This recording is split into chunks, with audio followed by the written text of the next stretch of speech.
आज की इस वीडियो में हम बात करेंगे क्लास 7th की इंग्लिश का चैप्टर नंबर 5 जो पोएम है जो कि एनसीईआरटी बुक से संबंधित है और पोएम का नाम है ट्रीज़।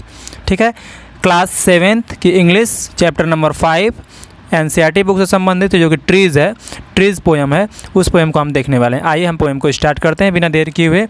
सबसे पहली लाइन जो पोएम की है कि टेक अ फ्यू मिनट्स, जो पोइट है जो कवि है वो कहते हैं कि टेक अ फ्यू मिनट्स मतलब कुछ समय ले लीजिए, कुछ मिनट ले लीजिए। क्या करने के लिए? टू टेल वन एनदर, एक दूसरे को बताने के लिए। क्या? द नेम ऑफ ट्रीज़, पेड़ों के नाम। ठीक है, जो कवि हैं वो कहते हैं टेक अ फ्यू मिनट्स, कुछ समय ले लीजिए। टू टेल वन एनदर, एक दूसरे को बताने के लिए। क्या बताने के लिए? द नेम ऑफ ट्रीज़, पेड़ों का नाम बताने के लिए। ठीक है, दैट यू नो, जिससे आप जानते हैं, मतलब जिन जिन पेड़ों का नाम आप जानते हैं।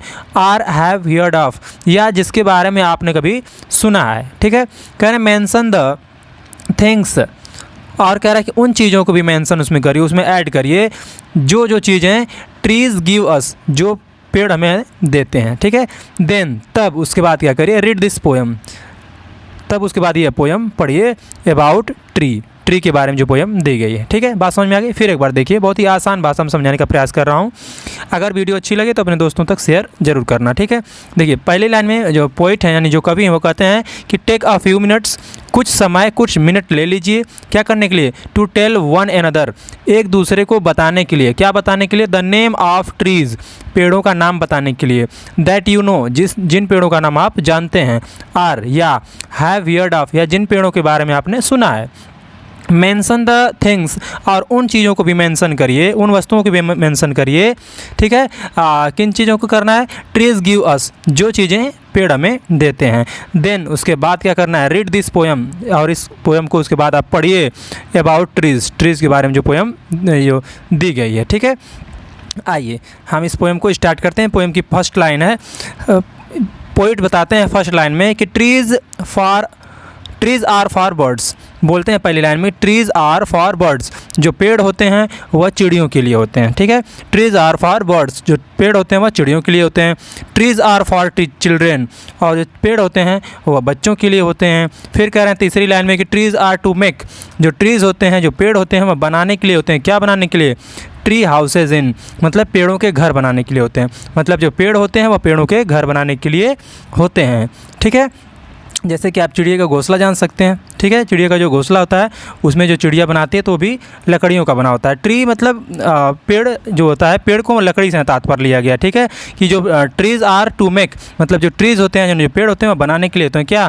ट्रीज़ हाउसेज, मतलब लकड़ियों के घर बनाने के लिए होते हैं। यहाँ ट्री का मतलब लकड़ी होगा। ठीक है, फोर्थ लाइन देखते हैं। फोर्थ लाइन में क्या बताते हैं? पोइट कहते हैं कि trees are to swings on, यानी जो ट्री जो होते हैं, यानी पेड़ होते हैं वह झूला झूलने के लिए होते हैं। ठीक है, फिर अगली लाइन में कहते हैं कि trees are for winds, trees जो होते हैं हवा के लिए होते हैं। टू ब्लो थ्रू, जिसके द्वारा हवा बहती है। अर्थात जो पेड़ होते हैं उन्हीं से हवाएँ बहती हैं। ठीक है, अगर पेड़ नहीं होंगे तो हवाएँ भी नहीं बह पाएंगी। ठीक है, तो ये कह रहा है कि trees are for winds, trees होते हैं हवा के लिए होते हैं। टू ब्लो थ्रू, जिसके द्वारा हवा जो है बहती है, जिससे हवा गुजरती है। ठीक है, अगली लाइन में बताते हैं क्या करने के लिए होते हैं पेड़।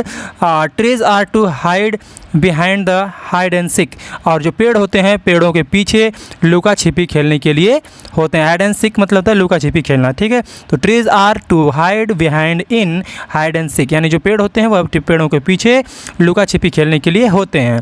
ठीक है, फिर कह रहा है अगली लाइन में पोइट कह रहे हैं कि trees are to have tea parties under, और जो पेड़ होते हैं वह पेड़ों के नीचे टी पार्टीज़ की जाती है, मतलब चाय की पार्टीज़ करने के लिए होते हैं। देखते हैं आप बड़े जो घर में लोग होते हैं, बड़े बड़े घरों में, तो वो पेड़ ऐसा लगाते हैं जो छायादार पेड़ हो, और उसी के नीचे क्या करते हैं? टी यानी चाय की पार्टीज़ करते हैं। ठीक है, तो वही बता रहा है कि trees are to have tea parties under, मतलब जो पेड़ होते हैं वह पेड़ों के नीचे टी पार्टीज़ करने के लिए भी होते हैं। ठीक है, यदि समझ में आ रही है पोएम तो चैनल को सब्सक्राइब करके वीडियो को लाइक कर दीजिएगा। आइए अगली लाइन देखते हैं। Trees are for kites to get caught in, और जो पेड़ होते हैं वह पतंगों को फंसने के लिए होते हैं, यानी जो पेड़ होते हैं उसमें पतंगें क्या करती हैं? उड़ते हुए फंस जाती हैं।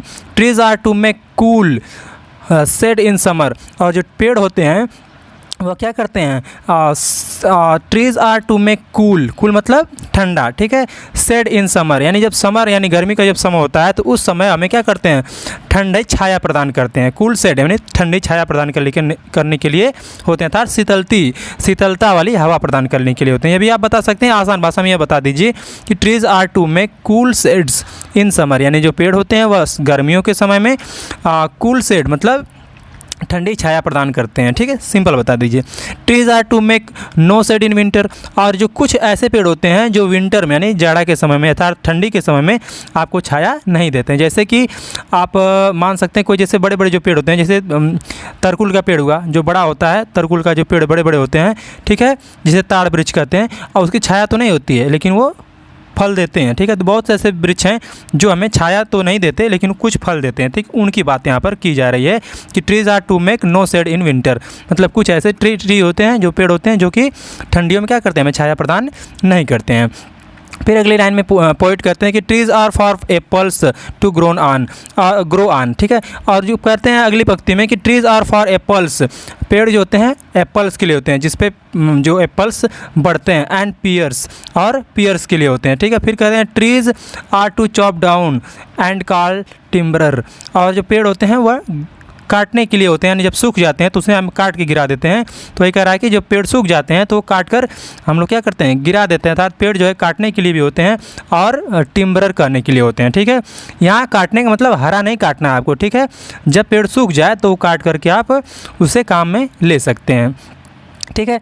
और फिर अगली लाइन में जो पॉइंट है वो कहते हैं, क्या कहते हैं कि ट्रीज़ मेक मदर से, ट्रीज़ मेक मदर से, यानी जो पेड़ होते हैं वो माँ क्या कहती है पेड़ों को देख करके, उसे बता रहे हैं कि जो पेड़ होते हैं उसे देख करके माँ क्या कहती हैं, माँ कहती है कि what a lovely picture to paint, कि ये जो पेड़ है इसे देख करके कहती हैं माँ कि व्हाट अ लवली पिक्चर, कि क्या कितनी सुंदर जो है चित्र है, कितना सुंदर चित्र है, टू पेंट जो पेंट कर सकते हैं, हम कहीं भी उतार सकते हैं, इस दृश्य को देख करके हम उसे हम कहीं पेंट कर सकते हैं, उतार सकते हैं, मतलब कला बना सकते हैं, ठीक है।